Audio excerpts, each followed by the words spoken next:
د ماهیتونو باندې انسانانو ته درې ماهیته قایل دي. وایي په انسان کې درې ماهیته را جوړیږي.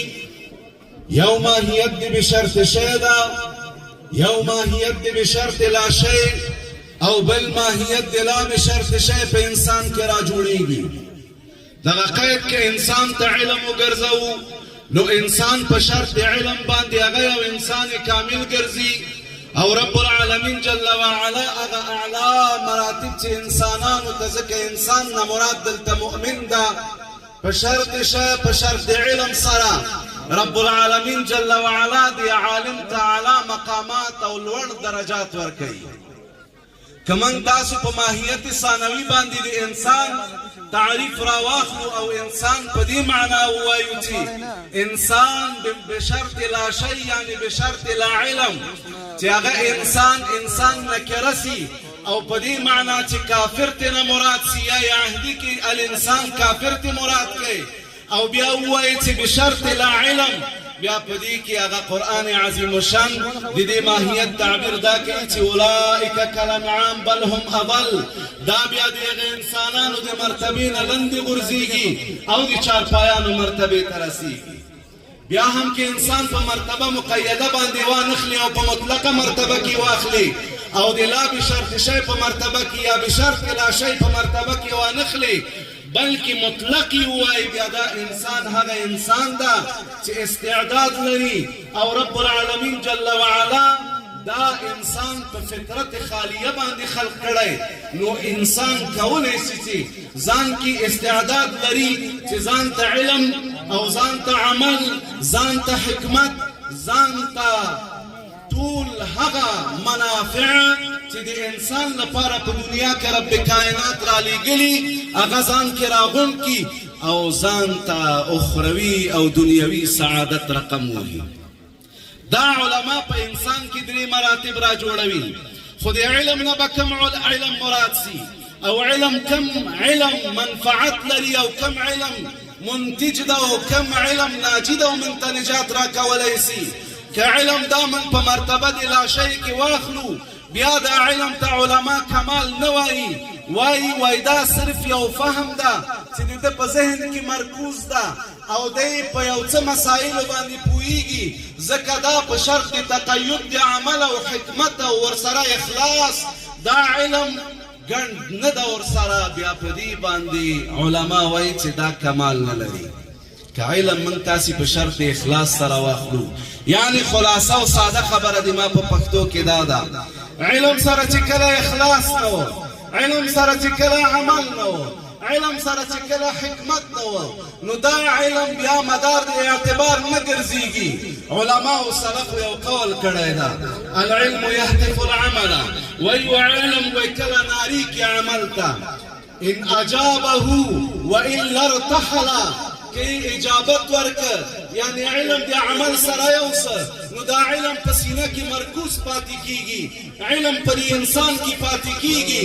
والا که علم غږ وکه عمل ته، موافقت د علم او د عمل سره را نغی، ارتحل دا علم ارتحال کوي او د دې انسان نه کوچیږي. نو من تاسې کله دا علم کمال ګڼو، علم په هغه صورت کې کمال ده چې په مرتبه دي، مرتبه د ماهیت بشرط شی کی، علم بشرط العمل، علم بشرط الحکمت، علم بشرط الاخلاص، علم بشرط الفهم، دا ټول امور چې کله په علم کې را جمع سوه، نو دغه علم بیا ماده د کمال ده.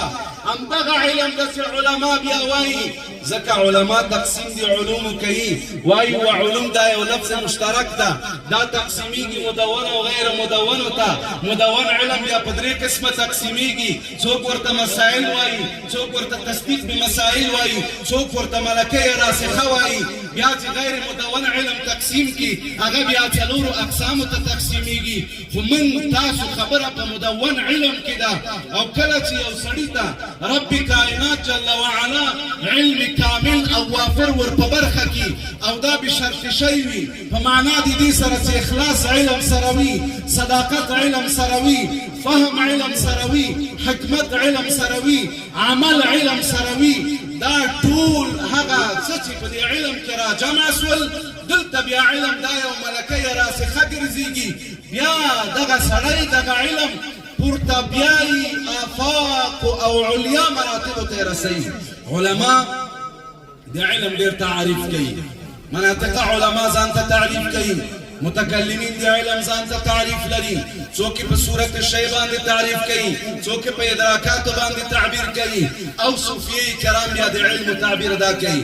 وای نور، دا علم یو نور ده، یقذفه الله، دا غرزئی او درج کوي رب کائنات جل وعلا په قلب د مؤمن کې، په قلب د مسلمان کې. کله چې دا قلب دا سړی پاک او مصفا وګرځي د ټولو رذایلونه، بیا په دې صورت کې دغه قلب مرکوز ګرځېږي او مرکز ګرځېږي د علم لپاره.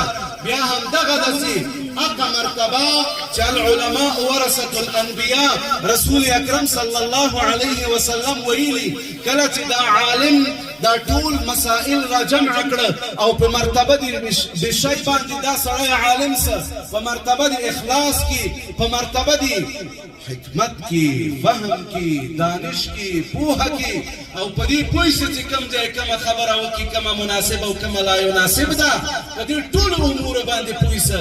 نو رب کائنات جل وعلا کرا دا سړی بیا وارث د رسول اکرم صلی الله علیه وسلم ګرځي.